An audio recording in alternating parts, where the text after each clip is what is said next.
دیکھیے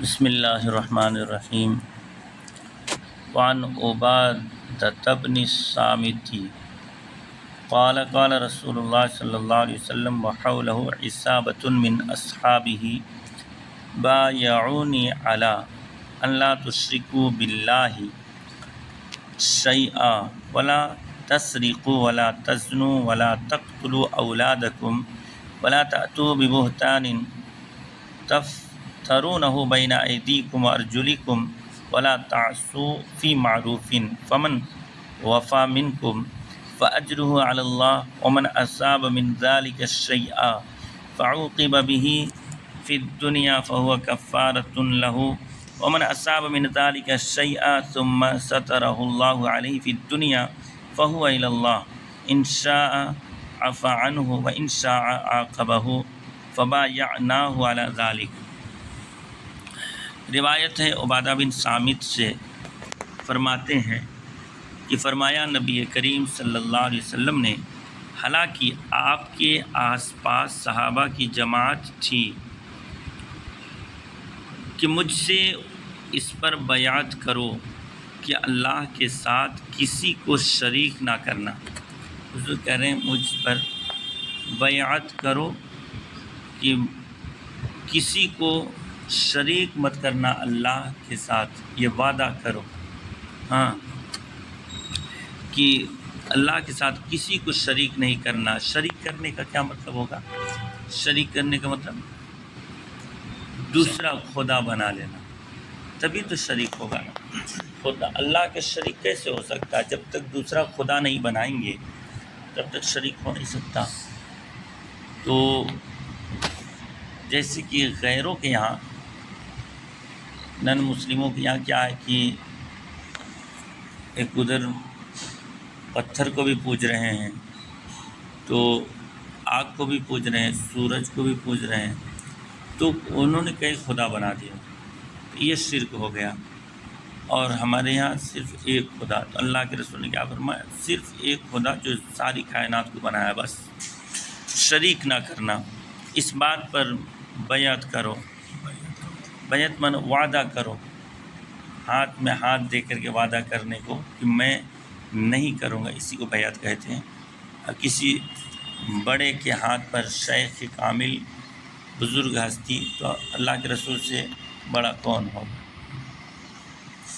اور پھر کیا کریں کہ نہ چوری کرنا، ہے نا، کہ اس بات سے وعدہ کرو، عہد کرو کہ اب تم چوری نہیں کرو گے، نہ زنا کرنا، نہ اپنی اولاد کو قتل کرنا، اور نہ اپنے سامنے گڑھا ہوا بہتان لگانا، اپنے سامنے کسی پر تہمت مت لگانا گڑھ کر کے، اپنی اولاد کو قتل مت کرنا۔ یہ اس وقت یہ والا بہت زیادہ چل رہا ہے۔ اور سوچ رہے ہو کہاں کوئی قتل کرتا ہے؟ دنیا مارنے سے پہلے ہی قتل کر دیتا ہے، سمجھے؟ ہاں، بہت لوگوں کو پتہ چلتا ہے کہ یہ بیٹا نہیں ہے، بیٹی ہے، تو وہیں سے جو ہے ختم کروا دیتے ہیں۔ ہاسپیٹل وغیرہ میں یہ کیس بہت زیادہ ہے۔ بیٹی پیدا ہو گئی تو پھینک دیے، یا بیٹا پیدا ہوا پرورش نہیں کرنا چاہتا تب پھینک دیتا ہے۔ یہ قتل ہی کرنا ہے، ساری صورت قتل کرنا۔ اللہ کے رسول نے فرمایا نہیں، اپنی اولاد کو قتل مت کرنا، اور نہ اپنے سامنے کسی پر گڑھ کر کے کوئی بہتان تہمت لگانا، اور کسی اچھی بات میں نافرمانی نہ کرنا۔ کسی بھی کوئی اچھی بات ہو تو اس پر نافرمانی نہ کرنا۔ تم میں سے جو وفائے عہد کرے گا، دیکھیے آ گیا عہد کرنا، وعدہ کرنا۔ تم میں سے جو وفائے عہد کرے گا اس کا ثواب اللہ کے ذمہ کرم پر ہے، اور جو ان میں سے کچھ کر بیٹھے اور دنیا میں سزا پالے تو وہ سزا کفارہ ہے، یعنی ان میں سے کوئی کچھ گناہ کر لیا اور دنیا ہی میں سزا پا لیا تو وہ کفارہ بن جائے گا، اور جو ان میں سے کچھ کر لے پھر رب اس کی پردہ پوشی کرے تو وہ اللہ کے سپرد ہے، اللہ کے ذمہ کرم میں، وہ چاہے تو جیسے سزا یا عذاب یا بخشش دے دے، اگر چاہے تو معاف کر دے، چاہے تو سزا دے۔ لہٰذا ہم نے اس پر آپ صلی اللہ علیہ وسلم سے بیعت کی۔ یہاں پر شروع حدیث میں ہے کہ نبی کریم صلی اللہ علیہ وسلم نے فرمایا، صحابی فرماتے ہیں کہ نبی کریم صلی اللہ علیہ وسلم نے فرمایا، حالانکہ آپ کے پاس صحابہ کرام کی جماعت تھی،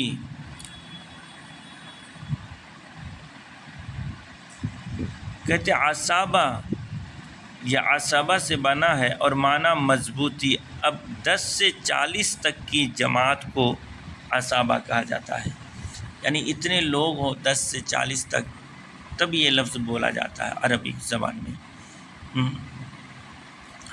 اس کے بعد بیعت کا ذکر ہوا کہ مجھ سے اس بات پر بیعت کرو، اس کا کیا مطلب؟ حدیث کو کی جو تفصیل کر رہے ہیں وہ کہتے ہیں کہ یہ بیعت تقویٰ ہے، یعنی آئندہ شرک، چوری، زنا وغیرہ نہ کرنا، ورنہ یہ جماعت صحابہ بیعت اسلام تو پہلے ہی کر چکی تھی، یہ جماعت صحابہ بیعت اسلام تو پہلے ہی کر چکی تھی، یعنی صحابہ کرام پہلے اللہ کے رسول سے وعدہ کر ہی چکے تھے، لیکن پھر یہ کرنے کا کیا مطلب ہوا؟ تو کہہ رہے ہیں اس کا مطلب یہ ہوا کہ یہ تقویٰ پرہیزگاری کی بیعت کر رہے ہیں۔ کہتے آج کل جو مشائخ کے ہاتھ پر بیعت تقویٰ کی جاتی ہے، اس کی اصل یہ حدیث ہے، حضور نے صحابہ سے جہاد پر بھی بیعت لی ہے۔ صلح حدیبیہ کے موقع پر اللہ کے رسول نے کہا کہ بیعت کرو، ہاتھ میں ہاتھ دے کر کہو کہ وعدہ کے خلاف نہیں کریں گے، کیے تھے۔ اب آج بھی لوگ بیعت ہوتے ہیں، کسی پیر صاحب کے پاس، کسی بزرگ ہستی کے پاس بیعت کرتے ہیں، تو یہ سوال ہو سکتا ہے کہ یہ کیوں کرتے ہیں؟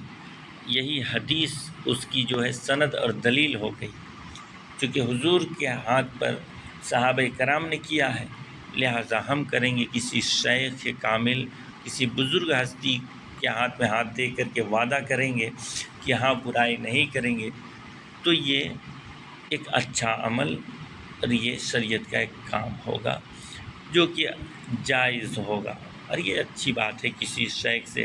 اس سے کیا ہوگا کہ ذہن میں بیٹھا رہتا ہے کہ حضرت پوچھیں گے کیا چل رہا ہے، نماز پڑھ رہے ہو، ہاں کہیں بھٹک تو نہیں گئے، یہ اچھی بات ہے۔ اس کے بعد ایک اور 4 نمبر میں کہتے ہیں کہ کسی پر گڑھ کر بہتان لگانا، ہاں، اور کسی سے اچھی بات میں نافرمانی مت کرنا۔ اس کا کیا مطلب ہے؟ کہتے ہیں چونکہ عرب میں یہ گناہ زیادہ مروج تھا، بلکہ زنا اور لڑکیوں کے زندہ دابنے پر فخر کیا کرتے تھے۔ لوگ جو ہے بچی پیدا ہوتی تھی تو اسے زندہ دفن کر دیتے تھے، یہ ظلم تھا، اور اس کو فخر بھی کرتے تھے کہ ہم نے ایسا کیا تو بڑا اچھا کام کیا، اور اس ایسے شخص کو عزت سے کی نگاہ سے لوگ دیکھتے تھے، ہاں ایسا ماحول تھا اس وقت۔ اس لیے حضور نے ان کی تاکیدی ممانعت فرمائی، چونکہ بہتان سن کر بھی لگایا جاتا ہے اور گڑھ کر بھی لگایا جاتا ہے، گڑھا ہوا زیادہ جرم ہے، اس لیے حضور نے ان کی تاکیدی ممانعت فرمائی۔ بعض عورتیں دوسروں کا بچہ لے کر اپنے خاوند سے کہتی تھیں کہ یہ تیرا بچہ ہے جو میں نے جنا ہے۔ اس فرمان میں اس جانب بھی اشارہ ہے کہ تو سامنے سے مراد شرمگاہ ہے، اس سے معلوم ہوا کہ نسب بدلنا سخت جرم ہے۔ اس کے بعد کہہ رہے ہیں کہ کوئی اچھی بات کوئی کرے تو اسے مان لینا چاہیے، ہاں، اس پر کہتے ہیں کہ نہ میری، نہ علماء کی، نہ حکام، نہ ماں باپ، نہ شیخ کی، جو بھی اچھی بات کا حکم دے اس کی بات مانو۔ خیال رہے کہ حضور جو بھی حکم دیں وہ اچھا ہے، ظاہر سی بات ہے حضور جو بھی کہیں گے وہ اچھا ہی کہیں گے۔ اور اگر نماز چھوڑنے کا حکم دے تو اس وقت نماز پڑھنا حرام ہو جاتی ہے۔ اگر نماز چھوڑنے کا حکم دے تو اس وقت نماز پڑھنا حرام ہو جاتی ہے۔ حضور کے احکام کی اطاعت مطلقاً واجب، یعنی حضور کہیں کہ نماز مت پڑھو تو واجب ہے کہ نہ پڑھیں؟ ہاں کوئی کہے دوسرا تو حضور کے مشورہ اور رائے پر عمل بہتر ہے، لازم نہیں۔ یہاں معروف کی قید حضور کے لیے واقعی ہے اور دوسرے کے لیے اعتراضی، چونکہ بری بات میں بادشاہ وغیرہ کسی کی اطاعت نہیں کی جا سکتی ہے۔